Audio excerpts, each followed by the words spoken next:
Assalamualaikum warahmatullahi wabarakatuh. Baiklah, nama saya Yusuf Hadi Kristian. Saya akan menjelaskan materi yang merupakan bagian dari penjelasan materi saya. Sebelumnya saya akan memperkenalkan kelompok saya terlebih dahulu. Kami dari kelompok 10, yang pertama yaitu saya sendiri Yusuf Hadi Kristian, 19043155, Hijrina Frandika, 19043154, Nurul Hazima Elfat, 19043153, dan Karunia Daily, 19043197. Di sini kami akan menjelaskan prinsip akuntansi investasi pada sekuritas obligasi. Saya akan menjelaskan pertama yaitu pengertian sekuritas. Sekuritas adalah surat utang yang dapat dijadikan uang atau kas dengan cepat. Sifat sekuritas liquid sehingga bisa diperjualbelikan dengan cepat. Nah, di sini saya menggambarkan dan memberikan contoh apa saja sekuritas yang dimaksud. Nah, di sini ada BNI Sekuritas, CIMB Sekuritas, IPOT Sekuritas, MNC Sekuritas, Trimega Sekuritas, Oso Sekuritas, Mega Kapital Sekuritas, Mandiri Sekuritas, dan selebihnya. Sekuritas di sini yaitu merupakan surat utang, yang dimana surat utang ini merupakan kepemilikan dari bank. Pengertian obligasi. Obligasi adalah suatu jenis surat utang yang berharga atau bersertifikat dengan tanda pengakuan utang yang dikeluarkan oleh suatu perusahaan atau pemerintah kepada pihak memberi pinjaman atau investor. Artinya, pihak penerbit obligasi adalah pihak yang berutang, sedangkan pihak pemegang saham adalah pihak yang melakukan piutang. Di sini saya memberikan contoh gambar dari obligasi. Ini contoh yang saya ambil dari internet, ya seperti inilah contoh besar atau contoh gambaran besar dari obligasi. Keuntungan investasi pada sekuritas obligasi. Pemegang obligasi akan mendapatkan bunga atau kupon obligasi yang nilainya lebih tinggi dari bunga deposito bank. Jenis kupon tersebut juga ada yang bersifat tetap dan ada juga yang bersifat mengambang. Nah, nanti ini akan dijelaskan oleh teman saya atau rekan saya di penjelasan materi nantinya. Surat berharga dengan bentuk obligasi akan lebih mudah untuk diperdagangkan di pasar sekunder sesuai dengan mekanisme BEI atau di luar BEI, yaitu Bursa Efek Indonesia. Selain kupon, pemegang obligasi juga akan mendapatkan keuntungan berupa capital gain, yaitu suatu selisih harga obligasi saat obligasi tersebut diperjualbelikan. Obligasi bisa dijadikan sebagai jaminan kredit bank atau membeli instrumen aktiva lainnya. Investasi obligasi adalah salah satu investasi yang aman karena pembayaran pokok utang dan kupon terjamin dalam aturan undang-undang. Mungkin sekian penjelasan dari saya, kemarin nantinya dijelaskan oleh teman saya yang lain. Terima kasih sebelumnya, lanjut ke materi selanjutnya. Assalamualaikum warahmatullahi wabarakatuh. Saya Hijrina Frandika akan menjelaskan tentang prinsip akuntansi terkait investasi pada sekuritas obligasi. Di sini terdapat 3 prinsip akuntansi berdasarkan PSAK nomor 71, yaitu yang pertama, aset keuangan yang diukur pada nilai wajar melalui laba rugi. Yang kedua, aset keuangan yang diukur pada nilai wajar melalui penghasilan komprehensif lain. Yang ketiga, aset keuangan yang diukur pada biaya perolehan diamortisasi. Nah, di sini entitas mengklasifikasikan aset keuangan sehingga setelah pengakuan awal, aset keuangan diukur pada yang pertama, biaya perolehan diamortisasi, yang kedua, nilai wajar melalui penghasilan komprehensif lain, yang ketiga, nilai wajar melalui laba rugi. Nah, di sini dasar klasifikasi aset keuangan terbagi 2, yaitu modal bisnis entitas dalam mengelola aset keuangan dan karakteristik arus kas kontrakstual dari aset keuangan. Nah, di tabel ini bisa kita lihat aset keuangan pada tabel kategori.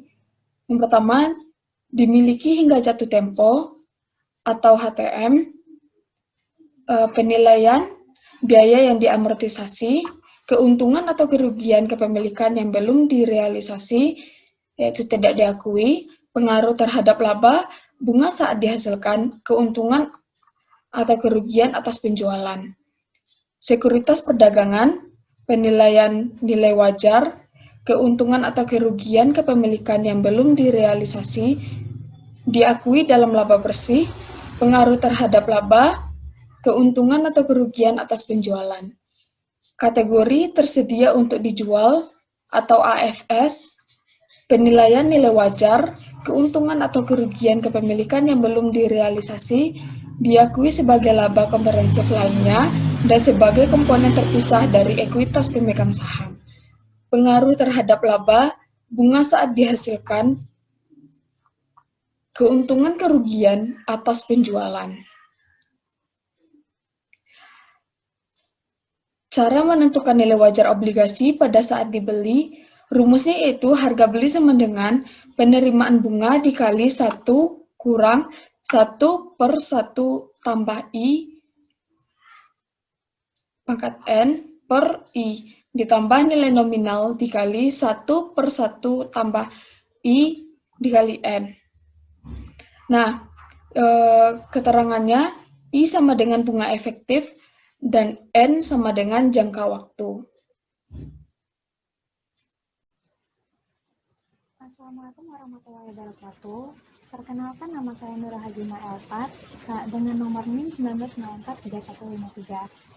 Mengapa timbul premium atau diskontol? Pertama-tama kita harus mengetahui apa itu premium dan apa itu diskontol.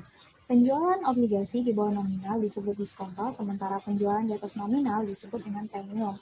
Hal ini merupakan menurut pengertian dari Wieden, Visa, dan Camel pada tahun 2008. Nah, premium ataupun diskontol diamortisasi setiap pada saat pembayaran bunga dengan metode garis lurus maupun metode bunga efektif. Premium timbul apabila tingkat bunga obligasi lebih tinggi dari tingkat bunga di pasar. Kemudian materi selanjutnya, mengapa perlu amortisasi obligasi? Amortisasi dimaksudkan untuk mengalokasi secara sistematis biaya pinjaman yang sudah terjadi pada saat penerbitan, sehingga bisa dikatakan amortisasi obligasi merupakan tambahan biaya pinjaman yang ditanggung penerbit obligasi dengan menggunakan metode garis lurus, yaitu dengan cara total diskon dibagi dengan periode bunga. Baik, saya akan melanjutkan menjelaskan cara mencatat amortisasi. Cara mencatat amortisasi ada dua metode. Satu, metode garis lurus. Perhitungan amortisasi aset tidak berwujud dengan cara menyamakan pembebanan biaya yang dialokasikan di setiap tahunnya. Dengan kata lain, nilai penyusutan yang dialami setiap tahunnya selalu sama. Kedua, metode saldo menurun. Perhitungan amortisasi dengan cara mengalokasikan pembebanan biaya yang mana dihitung semakin menurun setiap tahunnya. Penurunan beban tersebut seiring dengan bertambahnya masa manfaat yang dirasakan perusahaan. Sedangkan pada masa manfaatnya yang terakhir, dilakukan penyusutan sekaligus atas nilai sisa yang ada. Karena perhitungannya seperti itu maka biaya penyusutan pada tahun pertama akan lebih besar daripada tahun kedua, begitupun seterusnya hingga masa manfaatnya habis. Contoh pembahasan transaksi investasi obligasi simulasi untuk amortisasi cost. Di sini ada contoh kasus. Contoh kasusnya PT Harapan Baru membeli lisensi produksi produk kerajinan dari PT Kreasi Indah dengan masa manfaat yang disepakati 5 tahun dengan nilai 100 juta. Jadi perhitungan dan penulisan jurnal amortisasi dengan metode garis lurus, yaitu karena dihitung dengan metode garis lurus, maka perhitungan amortisasi per tahun adalah 100 juta dibagi 5 tahun. Jadi 20 juta per tahun. Dengan begitu, maka penulisan jurnalnya adalah beban amortisasi debit 20 juta, aset tak berwujud kredit 20 juta. Untuk metode saldo menurun, cara perhitungannya yaitu satu amortisasi tahun 1, 50% dikali 100 juta. Hasilnya 50 juta. Jurnalnya, beban amortisasi debit 50 juta, aset tak berwujud kredit 50 juta. Untuk amortisasi tahun kedua, 50% dikali 100 juta dikurang 50 juta. Hasilnya 25 juta. Jadi jurnalnya, beban amortisasi debit 25 juta, aset tak berwujud 25 juta kredit. Untuk amortisasi tahun ketiga, 50% dikali 50 juta dikurang 25 juta. Jadi hasilnya 12 juta 250. Jurnalnya yaitu beban amortisasi debit 12 juta 250, aset tak berwujud kredit 12 juta 250. Untuk amortisasi tahun 4, 50 juta dikali 25 juta dikurang 12 juta 250. Hasilnya 6 juta 125.000. Jurnalnya, beban amortisasi debit 6.125.000, aset tak berwujud kredit 6.125.000. Untuk amortisasi tahun kelima atau sisa nilai aktiva yaitu 6.125.000. Jurnalnya, beban amortisasi 6.125.000, aset tak berwujud kredit 6.125.000. Demikianlah presentasi dari kelompok kami. Atas perhatian kami ucapkan terima kasih.